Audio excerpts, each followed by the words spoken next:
아버지가 유산을 남겼다고요? 농담하지 마세요. 아버지는 평생 가난하게 사셨잖아요. 김정자는 뒤통수를 맞은 듯 전화기를 움켜쥐었다. 20년 전 돌아가신 아버지의 이름이 갑자기 읍사무소 직원의 입에서 튀어나왔다. 삶이 30해 전 남편이 세상을 떠났을 때처럼 또 한 번 뒤흔들렸다. 오후 6시 시장 반찬 가게를 닫고 집으로 돌아오는 길이었다. 늘 그랬듯 텅 빈 집이 정자를 기다리고 있었다. 현관문을 열자 익숙한 정막이 밀려왔다. 신발을 벗고 들어가 불을 켜니 오래된 벽시계만이 째깍째깍 인사를 건넸다. 또 혼자구나. 정자는 비닐봉지에 싸온 반찬을 냉장고에 차곡차곡 넣었다. 가게에서 팔다 남은 것들이었다.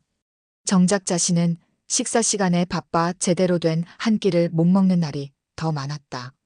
식탁에 앉아 찬밥에 시금치 나물을 얹어 한 숟가락 떠넣으며 정자는 아들, 딸 생각이 났다. 요즘은 다들 바빠서 그런 거야. 내가 이해해야지. 첫째 준호는 서울에서 무역회사를 다니고 둘째 선영은 고등학교 교사다. 막내 태수만이 이 작은 동네에서 읍사무소 공무원으로 일하고 있다. 셋 모두 제 살길 바쁜 나이였다. 준호와 선영은 명절에나 얼굴을 비추고 태수는 가까이 살지만 역시 젊은 사람 일이 많아 자주 들르지 못했다. 정자는 휴대폰을 들여다보았다. 새 자식의 톡방은 일주일째 잠잠했다. 마지막 대화는 정자가 보낸 다들 잘 지내지? 라는 메시지와 3명 모두의 읽음 표시뿐이었다. 바쁘겠지 뭐. 대답할 시간도 없나 보다. 밥을 먹고 나서 정자는 텔레비전을 켰다. 조용한 집에서 타인의 목소리가 흘러나오는 것이 위안이 됐다. 소파에 앉아 뜨개질을 하며 뉴스를 보던 그때 휴대폰이 울렸다. 여보세요? 김정자 어르신 되십니까? 네, 맞습니다만. 읍사무소 김민수 주무관입니다. 어르신 아버님이 김영수 어르신 맞으신가요? 네, 맞아요. 아버지는 20년 전에 돌아가셨는데. 네, 알고 있습니다.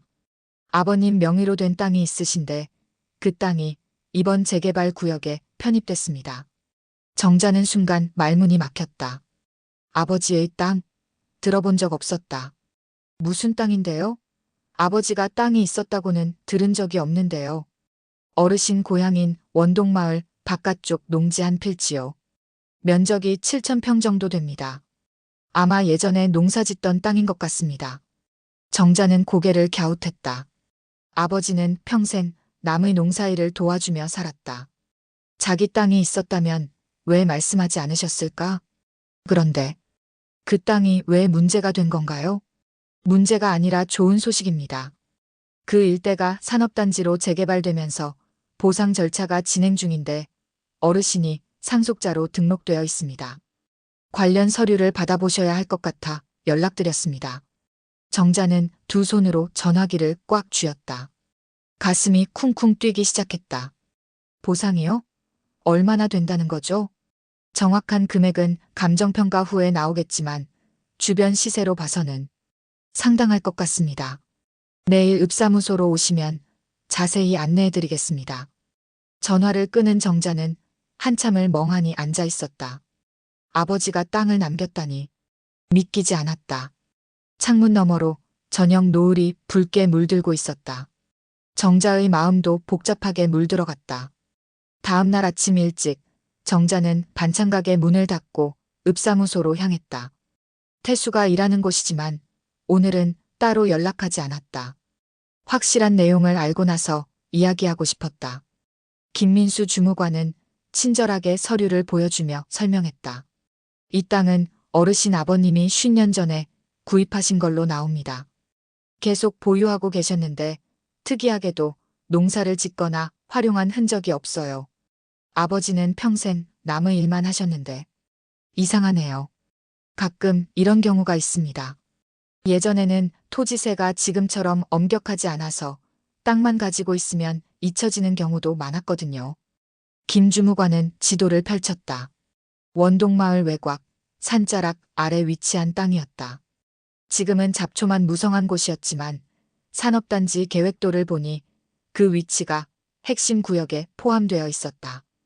이 위치가 보상이 많이 나올 것 같네요. 김주무관이 조심스럽게 말했다. 예상 금액이 있나요?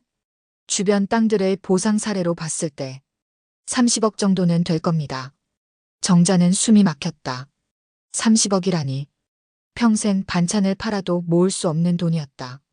일주일 후 공식 감정평가서가 도착했다. 예상대로 30억이 조금 넘는 금액이 적혀 있었다. 정자는 그 서류를 바라보며 오랫동안 생각에 잠겼다.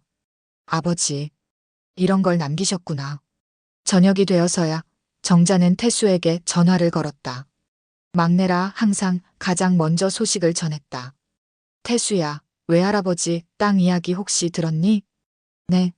무슨 땅이요? 읍사무소에서 연락이 왔는데 외할아버지가 땅을 남기셨대. 그게 이번에 재개발된다고. 아, 그거요? 네. 오늘 사무실에서 이야기 나왔어요. 엄마가 그 땅 주인이셨구나. 근데 금액이 엄청나다던데. 정자는 아직 구체적인 액수를 말하고 싶지 않았다. 태수의 반응이 평소와 다르지 않아 안심이 됐다. 나중에 얘기하자. 별일 아니야. 그날 밤 정자는 잠을 이루지 못했다. 갑자기 생긴 큰돈이 가져올 변화가 두려웠다. 자식들에게 어떻게 말해야 할지, 어떻게 나눠야 할지 고민됐다. 그렇게 뒤척이다 새벽녘에야 잠이 들었다. 아침에 눈을 떴을 때 휴대폰을 확인하니 카톡 알림이 수십 개 쌓여 있었다. 자식들 단체방이 갑자기 활발해진 것이다. 준우 엄마, 그거 진짜예요? 외할아버지 땅이 재개발된다는 거? 선영 오빠, 나도 방금 들었어. 태수한테 전화 왔었어. 태수아, 미안해요. 읍사무소 사람들이 다 알더라고요. 금액도 크고. 준호 얼마나 크다는 거야? 태수, 그건 엄마한테 직접 물어봐요. 정자는 한숨을 내쉬었다. 소문은 이렇게 퍼지는 법이었다. 답장을 해야 할지 망설이다 간단히 썼다. 그래, 맞아. 아버지가 남긴 땅이 있었어. 나도 이제 알았어. 그러자 답장이 빗발쳤다. 준호 금액이 얼마나 되는지 알 수 있을까요? 선영, 이런 일은 자주 없어요, 엄마. 변호사랑 얘기해봐요. 세금 문제도 있을 거예요. 준호, 내가 아는 변호사 있어. 소개해드릴게. 정자는 화면을 보며 씁쓸한 미소를 지었다. 마음이 편치 않았다. 이상하게. 고맙단 말보다 계산이 먼저네. 휴대폰을 내려놓고 창밖을 바라보았다. 세상은 여전히 평온해 보였지만 정자의 마음속은 폭풍이 이는 것 같았다. 그날 오후 정자는 시장으로 가서 반찬가게 문을 열었다. 일상으로 돌아가는 것이 가장 좋은 방법이라 생각했다. 하지만 단골 손님들조차 다른 눈빛으로 정자를 보는 것 같았다. 정자 씨, 큰돈 생겼다면서? 이제 가게 안 하겠네? 소문이 이렇게 빨리 퍼질 줄은 몰랐다. 정자는 억지 웃음을 지으며 대답했다. 무슨 소리예요? 그냥 사소한 일인데 소문이 커진 거예요. 하지만 소문은 걷잡을 수 없이 퍼져나갔다. 마을 사람들 사이에서 금액도 점점 부풀려지고 있었다. 어떤 사람은 50억이라고 하고 또 어떤 사람은 100억이라고도 했다. 가게 문을 닫을 시간, 정자는 또다시 휴대폰을 확인했다. 준호와 선영이 각각 개인 메시지를 보내왔다. 준호 엄마, 이번 주말에 내려갈게요. 오랜만에 얼굴 봐요. 선영 엄마, 나도 이번 주 금요일에 갈게.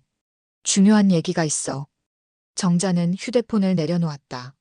갑자기 다들 바쁜 일정을 뒤로하고 찾아오겠다는 것이 반갑기도 했지만 한편으론 서글펐다. 모두 돈 때문에 움직이는 것만 같았다. 역시 그렇구나. 정자는 문득 남편 생각이 났다. 남편이 살아있었다면 이 상황을 어떻게 대처했을까? 항상 현명했던 남편이라면 좋은 조언을 해줬을 텐데. 외롭다는 생각이 들었다. 집으로 돌아오는 길, 태수가 전화를 걸어왔다. 엄마, 저 오늘 퇴근하고 들를게요. 혹시 저녁 먹었어요? 아직. 근데 괜찮아. 너 피곤할 텐데. 아니에요. 금방 갈게요. 1시간 후 태수가 치킨과 맥주를 들고 왔다. 정자는 아들을 보자 반가웠다. 한동안 보지 못했던 아들이었다.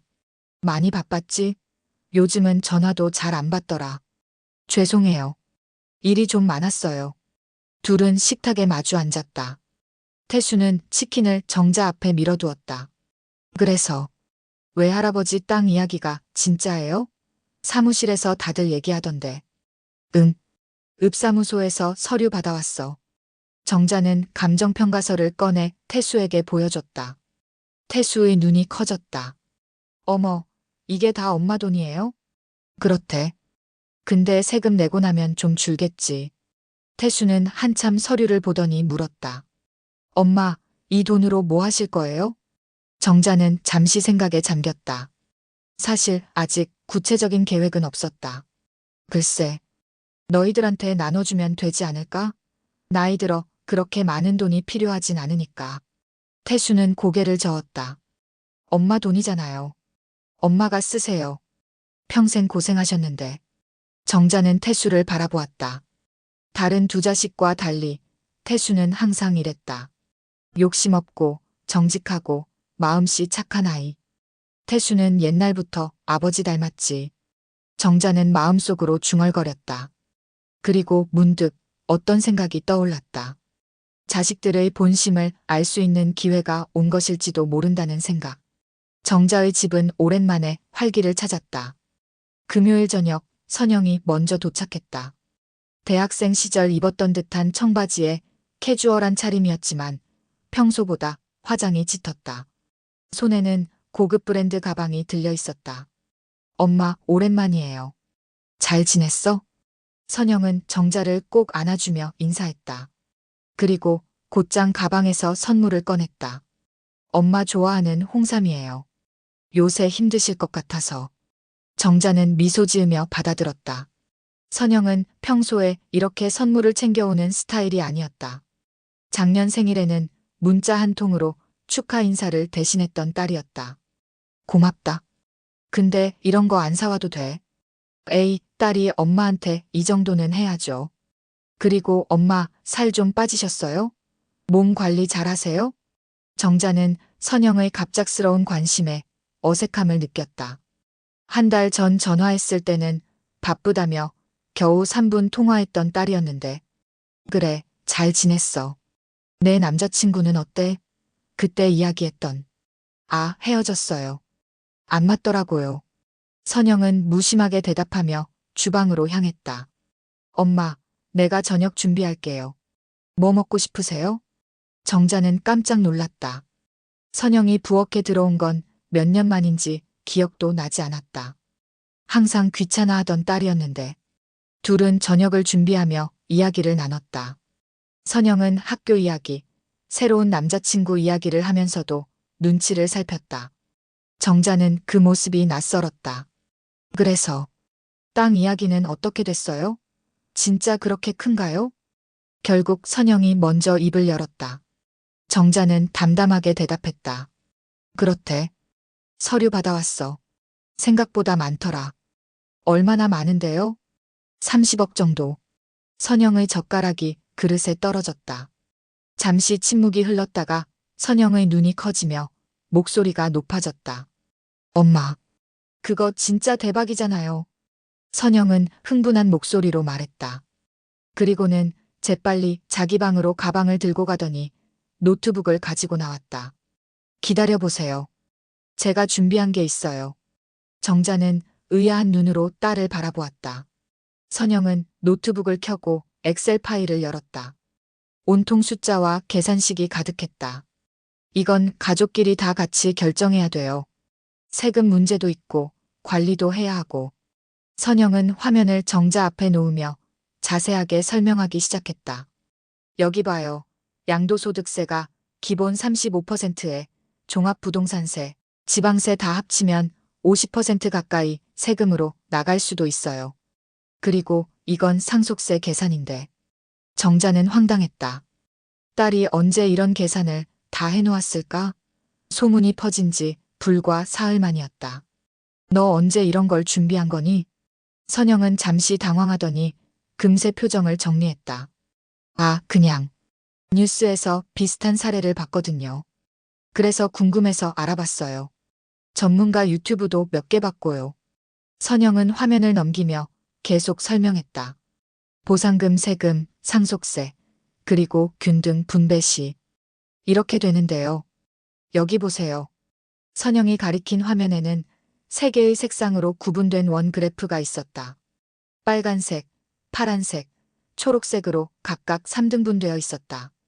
셋이 똑같이 나누면 세금 공제 후에 각자 대략 5억 정도씩 받을 수 있어요. 근데 이건 다 현금화했을 때고 일부는 부동산으로 받으면 세금을 줄일 수도 있어요.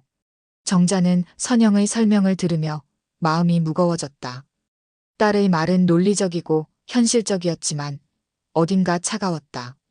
마치 회사 회의를 하는 것 같았다. 선영아, 이런 걸 너무 구체적으로 계산하는 건. 엄마, 요즘은 이런 거 미리 계획해야 해요. 나중에 문제 생기면 가족 간에도 서로 싸우게 돼요. 뉴스에서도 맨날 그런 사례 나오잖아요. 선영은 화면을 더 넘기며 계속했다. 그리고 엄마 노후 자금도 생각해야 해요. 이 나이에 그렇게 큰 돈이 생기면 관리가 중요해요.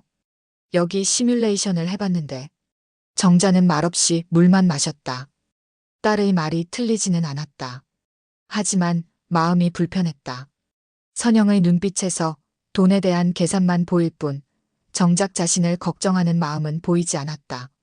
그래, 잘 알겠다.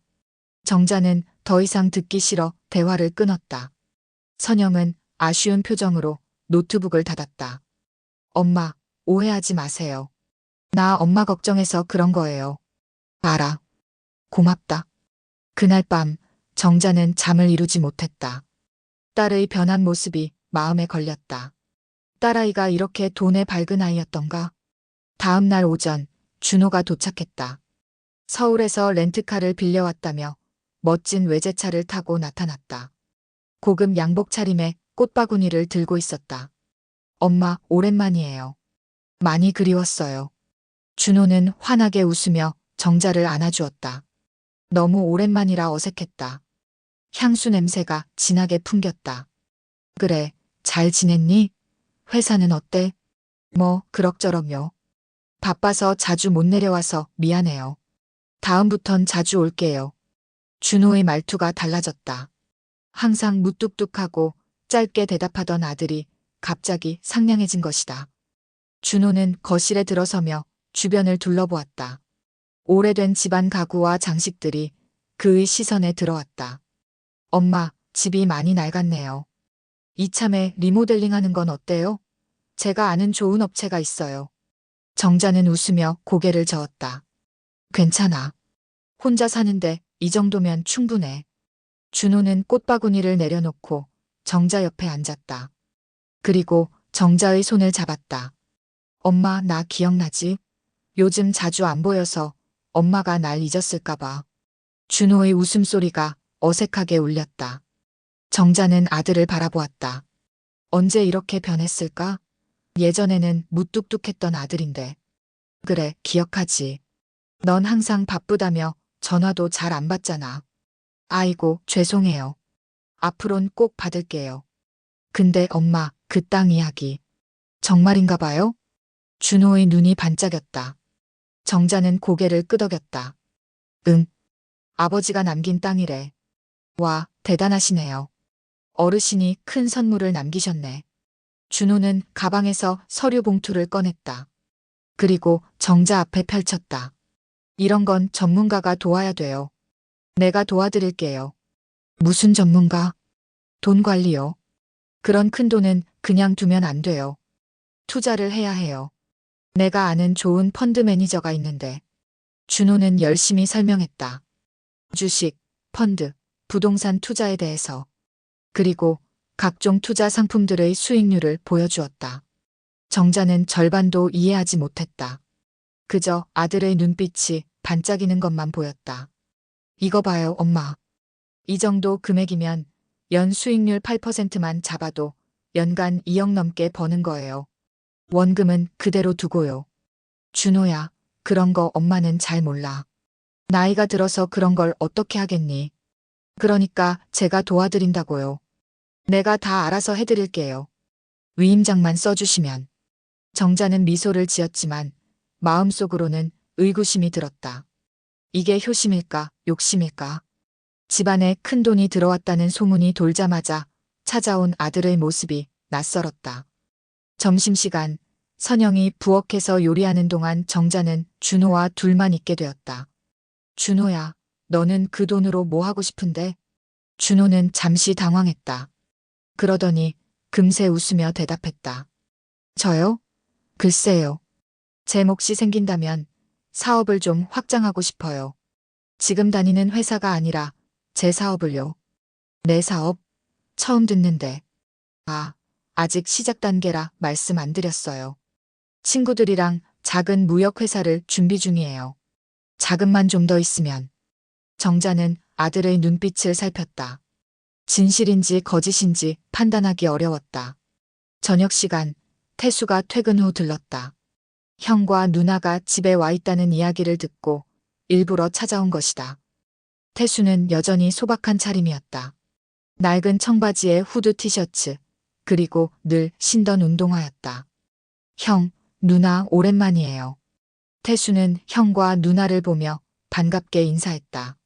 세 남매가 한자리에 모인 건 지난 명절 이후 처음이었다. 태수야, 오랜만이다. 읍사무소 일은 어때? 준호가 물었다. 뭐, 그냥 그래요. 바쁘지만 재밌어요. 아직도 그런 데서 일하는 거야? 연봉 얼마 안 되잖아. 선영이 끼어들었다. 태수는 쑥스럽게 웃었다. 그래도 고향에서 일하는 게 좋아요. 편하고. 편한 게 뭐가 중요해. 미래를 생각해야지. 준호가 조언하듯 말했다. 태수는 별 대답 없이 웃기만 했다. 태수 너도 이번 기회에 서울로 올라오는 거 어때? 내가 좋은 자리 소개해 줄게. 태수는 고개를 저었다. 아니에요, 형. 저는 여기가 좋아요. 엄마도 혼자 계시고. 준호와 선영은 서로 눈길을 주고받았다. 그들에겐 이해할 수 없는 선택이었다. 네 사람은 저녁을 함께했다. 대화는 자연스럽게 외할아버지의 땅으로 흘러갔다. 그래서 엄마, 그 돈으로 뭐 하실 거예요? 선영이 물었다. 정자는 천천히 대답했다. 글쎄, 아직 생각 중이야. 엄마, 제 생각에는요. 준호가 말을 시작하려는데 태수가 끼어들었다. 엄마, 나 막내라서 그런지 몰라도 그런 건 잘 몰라요. 그냥 엄마가 하고 싶은 대로 하세요. 엄마 돈이잖아요. 정자는 태수를 바라보았다. 세 자식 중 유일하게 돈 이야기를 꺼내지 않는 아이였다. 태수야, 너는 그 돈으로 뭐 하고 싶은 거 없어? 태수는 잠시 생각하더니 고개를 저었다. 글쎄요. 특별히 생각해 본 적 없어요. 그냥 엄마 편하게 사셨으면 좋겠어요. 평생 고생하셨잖아요. 정자의 눈가가 촉촉해졌다. 막내의 말이 가슴에 와닿았다. 태수는 옛날부터 아버지 닮았지. 정자는 조용히 중얼거렸다. 남편은 평생 돈보다는 가족과 정직을 중요시했었다. 그런 가치관을 태수만이 물려받은 것 같았다. 준호와 선영은 계속해서 자신들의 의견을 피력했다. 투자 방법, 세금 절약 방법, 자산 관리 방법까지. 심지어 정자의 집을 팔고 서울로 올라오라는 제안까지 했다. 엄마, 이 시골에서 뭐 하세요? 서울에 좋은 아파트 사시고 우리랑 가깝게 지내요. 그래, 서울이 병원도 좋고 편의시설도 좋아요. 나이 드신 분들한테 딱이에요. 정자는 그저 고개만 끄덕였다. 하지만 마음은 복잡했다. 이 집은 남편과 함께 지은 집이었다. 그리고 이 동네는 평생 살아온 고향이었다. 밤이 깊어갔다. 정자는 피곤함을 느끼며 일어섰다. 이제 좀 쉬자. 너희들도 피곤할 거야. 세 자식은 각자의 방으로 돌아갔다. 준호와 선영은 서울에 집이 있지만 오랜만에 고향집에서 자기로 했다. 정자는 혼자 남은 침실에서 긴 한숨을 내쉬었다. 창밖으로 별이 총총히 빛나고 있었다. 문득 남편과 함께했던 시간들이 떠올랐다. 가난했지만 행복했던 그 시절, 돈보다 더 중요한 것들이 있었다. 여보, 내가 잘하고 있는 걸까? 정자는 천장을 바라보며 중얼거렸다. 그때 문득 한 가지 생각이 떠올랐다. 자식들의 진심을 확인할 수 있는 방법. 다음 주 일요일 정자는 세 자식에게 연락했다. 다들 시간 되니? 아버지 묘소도 정리하고 땅 문제도 정리하려고. 한 번씩 내려와 줘라. 세 자식 모두 곧바로 답장을 보냈다. 모두 시간을 낼 수 있다고 했다. 정자는 침대 옆 서랍에서 오래된 사진첩을 꺼냈다. 남편과 함께 찍은 사진, 어린 시절 아이들 사진, 그리고 아버지의 사진도 있었다. 정자는 아버지 사진을 오랫동안 바라보았다. 아버지, 왜 이런 시험을 저한테 주셨을까요? 정자는 문득 깨달았다. 이 돈은 시험이었다. 가족의 진정한 모습을 보여주는 시험. 정자는 결심했다. 자식들에게 작은 시험을 치러보기로. 그녀는 서랍에서 봉투 3개를 꺼냈다. 각각의 봉투에 자식들의 이름을 적었다. 그리고 그 안에 편지를 넣었다.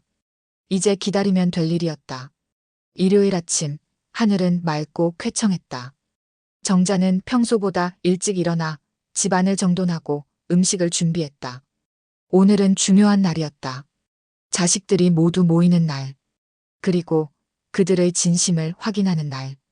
여보, 오늘 잘할 수 있게 도와줘요. 정자는 남편 사진을 바라보며 작은 기도를 올렸다.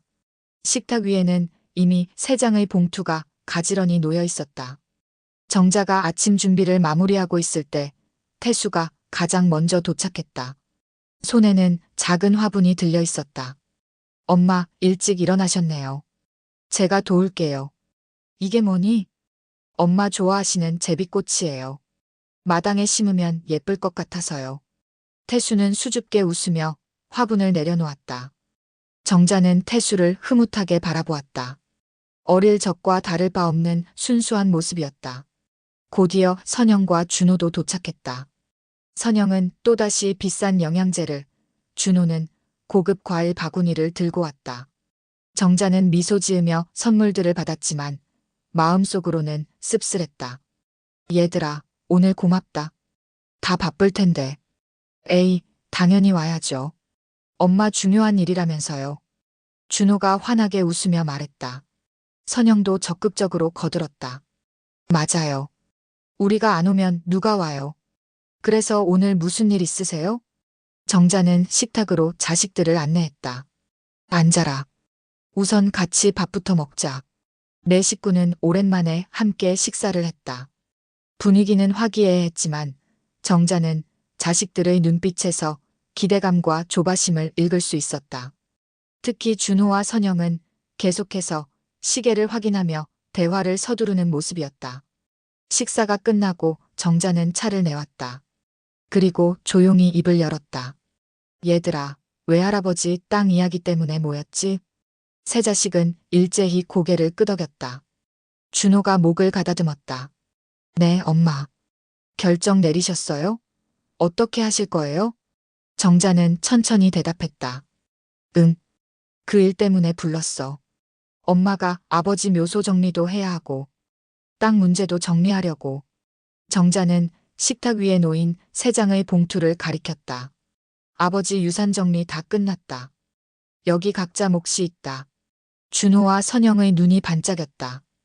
태수는 고개를 숙이고 있었다. 정자가 말을 이었다. 그 전에 하나만 묻자. 이 돈으로 뭘 하고 싶니? 솔직하게 말해봐. 세 자식은 잠시 당황했다. 선영이 먼저 입을 열었다. 저는 아파트 한 채 사고 싶어요. 지금 월세 사는데 너무 불안해요. 그리고 나머지는 저축해 두려고요. 준호도 바로 대답했다. 저는 투자할 거예요. 제가 알아본 펀드가 있는데 수익률이 괜찮아요. 그리고 아까 말씀드린 사업도 시작하고요. 정자는 마지막으로 태수를 바라보았다. 태수는 잠시 생각하더니 조용히 말했다. 글쎄요. 그냥 엄마 병원비로 쓰세요. 요즘 무릎 아프다고 하셨잖아요. 좋은 병원 가보시고. 정자의 눈에 눈물이 맺혔다. 역시 태수였다. 돈보다 가족을 먼저 생각하는 아이. 정자는 조용히 웃었다. 역시 그렇구나. 선영이 조바심을 내며 물었다. 엄마, 그럼 봉투 열어봐도 돼요? 정자는 고개를 끄덕였다. 세 자식은 각자의 이름이 적힌 봉투를 집어들었다. 준호와 선영은 서둘러 봉투를 뜯었다. 태수는 천천히 봉투를 열었다. 봉투 안에는 각각 편지 한 장이 들어있었다. 현금이나 통장이 아닌 편지였다. 준호가 당혹스러운 표정으로 물었다. 엄마, 이게 뭐예요? 읽어봐. 준호와 선영은 당황한 표정으로 편지를 펼쳐 읽기 시작했다. 태수도 조용히 편지를 읽어나갔다. 편지 내용은 각각 달랐다. 준호와 선영의 편지에는 이렇게 적혀 있었다. 돈보다 큰 유산은 마음의 순서란다. 나중에 이해할 날이 올 거야. 태수의 편지에는 다른 내용이 적혀 있었다. 내 아버지처럼 너는 언제나 가족을 먼저 생각했구나. 그 마음이 진짜 부자의 모습이야. 고맙다. 준호가 혼란스러운 표정으로 물었다. 엄마, 무슨 뜻이에요? 돈은요? 정자는 차분하게 대답했다. 아직 정리 중이야. 오늘은 너희들의 마음을 확인하고 싶었어. 선영이 못마땅한 표정을 지었다. 확인이요? 무슨 말씀이세요? 너희가 엄마를 위해서 온 건지, 돈 때문에 온 건지 확인하고 싶었어. 준호의 얼굴이 붉어졌다. 엄마, 그게 무슨 말씀이에요? 저희가 그런 사람들로 보여요? 정자는 담담하게 대답했다. 아니다. 하지만 최근에 너희 행동이 많이 달라졌잖아. 전화도 잘 안 받던 자식들이 갑자기 매일 연락하고 찾아오고. 다 돈 때문이었지? 선영이 변명하려 했다. 아니에요. 저희가 바빠서 그랬지. 돈 때문에. 정자는 손을 들어 선영의 말을 끊었다. 괜찮아. 이해한다. 세상이 그렇지. 하지만 엄마는 너희의 진심을 알고 싶었어. 태수가 조용히 물었다. 엄마 결정하셨어요? 어떻게 하실 거예요? 정자는 미소 지으며 대답했다. 응. 결정했어. 다음 주에 등기소에 가려고 해. 너희들도 같이 가자. 준호와 선영은 서로 눈길을 교환했다. 그들의 표정은 여전히 기대감으로 가득했다. 정자는 그 모습을 보며 마음을 굳혔다.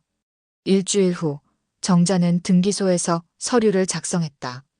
보상금 중 절반은 자신의 노후 생활비로 남겨두었다. 그리고 나머지 절반은 이 돈은 태수 명의로 해주세요. 서류를 작성하던 공무원이 놀라서 물었다. 다른 자녀분들은요? 태수에게만 줄 겁니다. 정자의 목소리는 단호했다.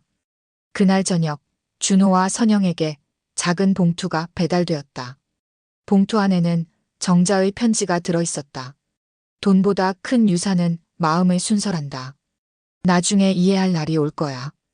억지로라도 찾아오게 만든 돈의 힘, 그것 때문에 사람의 본 모습이 드러난다.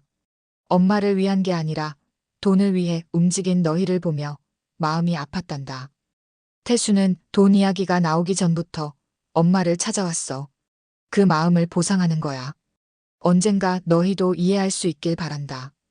준호와 선영은 편지를 읽고 분노했다. 둘은 즉시 정자에게 전화를 걸었지만 정자는 전화를 받지 않았다. 다음 날 아침 두 사람은 고향집으로 달려갔다. 정자의 집 앞에 도착했을 때 그들은 태수가 정자와 함께 마당에 앉아 있는 모습을 보았다. 둘은 웃으며 이야기를 나누고 있었다.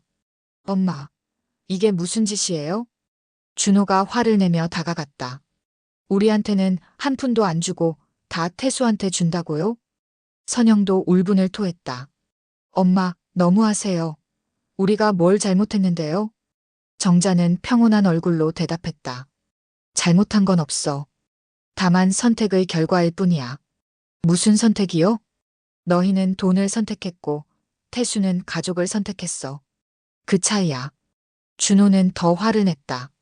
엄마, 그런 식으로 판단하면 어떡해요? 우리도 엄마 위해서. 정자는 고개를 저었다.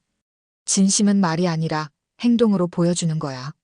태수는 돈 이야기 나오기 전부터 자주 찾아왔어. 너희는 돈 이야기 나온 후부터 갑자기 달라졌고 선영이 울먹이며 말했다. 그래도 우리는 자식이잖아요. 맞아. 그래서 너희에게도 기회를 주려고 해.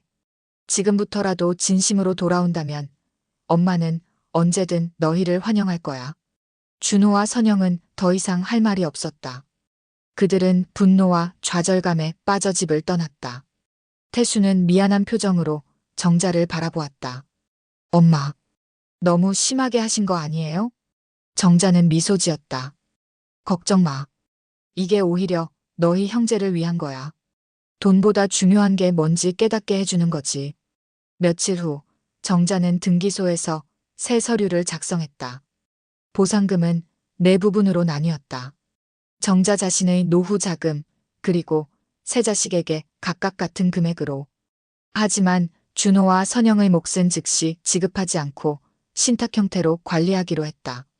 이 두 부분은 1년 후에 풀리도록 해주세요. 그때까지 두 아이가 어떻게 변할지 지켜보려고 합니다. 공무원은 고개를 끄덕였다. 그는 이런 경우를 종종 보았다.